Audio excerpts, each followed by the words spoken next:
Good evening, Andy. Surya sir, on the Puja day, I put an Instagram post that will bring back Sanjay Ramaswamy ani. Sir, Telugu people indaga Venki cheppinappudu nenaina Venki aina, I mean all those millennials like us, మిమ్మల్ని సూర్య son of కృష్ణన్లో లేకపోతే గజనీలో సంజయ్ రామ్ సాగానే తెలుస్తారు. దాని తర్వాత మీరు మంచి మంచి జై భీమ్ లాంటి సినిమాలు చేసినా అవన్నీ చూసి ఆ సూర్య గారు బ్యాక్ చేశారు అనుకుంటారు, కానీ అలా ఓన్ చేసుకోలేదు సార్. మళ్ళీ అలా ఓన్ చేసుకునే సినిమా తెలుగులో మేము తీస్తున్నప్పుడు ఇస్తాము అని చెప్పాం. అది 200% ఇస్తున్నాము అని అయితే మీకు నేను ప్రామిస్ చేస్తున్నాను. ఇవాళ నేను మళ్ళీ చాలా రోజులతో స్టేజ్ మీద కాన్ఫిడెంట్గా ఒక సినిమా బాగుంది అని చెప్తున్నా. నేను చాలా వెంకీ చెప్పినట్టు హంబుల్గానో లేకపోతే తగ్గి భయపడి ఇన్ని రకాలుగా ఉన్నా చాలా ధైర్యంగా స్టేజ్ మీద చాలా రోజులతో చెప్తున్నా, సినిమా చాలా చాలా బాగుంది.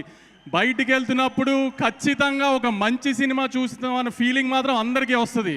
అంటే ఇప్పుడు నా సినిమానన్నా లేకపోతే ఇంక ఇప్పుడు ఏదో ఒక సినిమాలో వంకలు ఎతకడం అనేది కామనే. ఆ చిన్న చిన్న వంకల గురించి నేను ఇప్పుడు డిస్కషన్ ఏం లేదు, కానీ ప్రతి సినిమాలో వెంకీ అన్నట్టు 90% 80% సాటిస్ఫై చేసే చాలు. డెఫినెట్గా 90% ఆఫ్ ది సినిమా డెఫినెట్గా సాటిస్ఫై చేస్తున్నాము. ఇందాక రాధిక మ్యామ్ చెప్పినట్టు ఇది యాక్చువల్లీ లవ్ స్టోరీయే, కానీ love story between mother and son ఈ సినిమా ఎక్కువ. మీరందరూ మీ మదర్ని ఎంత ఇష్టపడుతున్నారో సినిమాకి వెళ్ళి చూస్తే ఒక మదర్ సన్ రిలేషన్ ఇంకెంత బాగా చూపించవచ్చు సినిమా స్క్రీన్ మీద అనేది వెంకీ చూపించాడు. మదర్ని గట్టిగా నిజంగా ప్రేమించే ప్రతోడికి ఈ సినిమా నచ్చుతుంది. నేను ఏదో ఎమోషనల్గా బ్లాక్మెయిల్ చేయడానికి చెప్పట్లేదు, మీకు నిజంగా సినిమా చూసినది మీకు అర్థమవుతుంది. మీ మదర్ని మీరు ఎంత బాగా ప్రేమిస్తున్నారో సినిమా చూసి వచ్చినా దానికి ఇంకొక 10 రెట్లు ఎక్కువ ప్రేమిస్తారు. అంత బాగా చూసుకుంటారు సూర్య గారు సినిమాలో రాధిక్ గారిని కానీ, రాధిక్ గారు సూర్య గారిని కానీ. అంత మంచి లవ్ స్టోరీ ఈ సినిమా ఒక మదర్ అండ్ సన్కి. ఈ సినిమాలో రాధిక్ గారితో పాటు మీరు మదర్గా ఎలా ట్రావెల్ చేస్తారంటే ఆవిడ నవ్వితే నవ్వుతారు, ఆవిడ ఏడిస్తే ఏడుస్తారు మీరు ఆవిడతో పాటు. అంత బాగా కనెక్ట్ అవుతారు రాధిక్ గారి క్యారెక్టర్కి. ఈ జెన్జీ అమ్మాయిలకి అబ్బాయిలకి అన్నిటికీ కావాల్సిన అల్లరంతా మమిత చేస్తుంది. ఈ అన్నిటినీ బ్యాలెన్స్ చేయడానికి సూర్య గారి క్యారెక్టర్ సినిమాలో.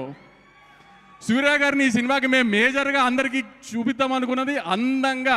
ఇప్పుడు ఎవరైనా ఇప్పుడు ఒక 15-20 మందికి సినిమా చూపించాం. సినిమా చూసి వచ్చిన ప్రతి వాళ్ళు సూర్య గారు ఎంత అందంగా ఉన్నారా, సూర్య గారు ఎంత అందంగా ఉన్నారా అని. సినిమా క్లైమాక్స్ చూపించాను. ఇప్పుడు రవణకి ఫ్రెండ్స్ వీళ్ళందరికీ కొంతమంది ప్రొడ్యూసర్లకి సూర్య గారు ఒక చిన్న డిఫరెంట్ లుక్లో కనిపిస్తారు క్లైమాక్స్లో. అబ్బా ఎంత అందంగా ఉన్నారా ఈ కైండ్ ఆఫ్ లుక్లో సూర్య గారిని చూసి ఎన్ని రోజులు అయిందిరా అని. వెంకీ కానీ నేను కానీ వీళ్ళందరము సినిమా ఒకసారి కట్టు చూసుకున్న తర్వాత మమితా బైజు చాలా బాగా చేసింది, మమితా బైజు చాలా బాగా చేసింది అన్నారు. త్రివిక్రమ్ గారికి ఒక 4-5 డేస్ బ్యాక్ సినిమా చూపించాము. సినిమా చాలా బాగా నచ్చింది. నేను చెప్తున్నా కాన్ఫిడెంట్గా, త్రివిక్రమ్ గారికి నచ్చిన సినిమా ఇప్పటిదాకా నా బ్యానర్లో ఫెయిల్ అవ్వాలి అసలు. త్రివిక్రమ్ గారు చెప్పారు, మీరందరూ మమిత బాగా చేసింది అనుకుంటున్నారు, కానీ సినిమాలో సూర్య తప్పితే నాకు ఎవరు కనబచ్చట్లేదు వంశీ అసలు అని. మీరు కూడా సినిమా చూసినా అదే చెప్తారు. సూర్య గారు అంటే నేను చిన్న కంపారిజన్లో చెప్పట్లేదు. ఒక హీరో డబ్బులున్న క్యారెక్టర్ చేస్తుంటే సినిమాలో ఏ కిక్ వస్తుందో మనకు అత్తారింటి దారిలో కళ్యాణ్ గారి క్యారెక్టర్ చూస్తే వస్తుంది చూసారా. ఈ సినిమాలో సూర్య గారి క్యారెక్టర్ చూస్తుంటే మీకు ఆ కిక్ వస్తుంది. మళ్ళీ అంత బాగా డిజైన్ చేశాడు క్యారెక్టరు. నేను పూజ రోజు చెప్పిన మాట అయితే ఖచ్చితంగా చెప్తున్నాం.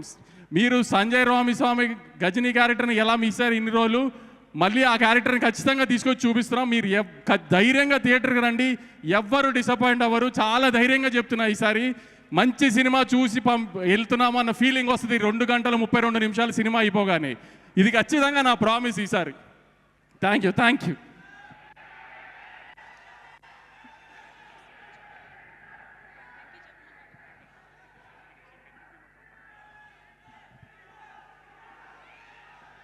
ఓకే, సో ఎస్ వంశీ గారి మాటలు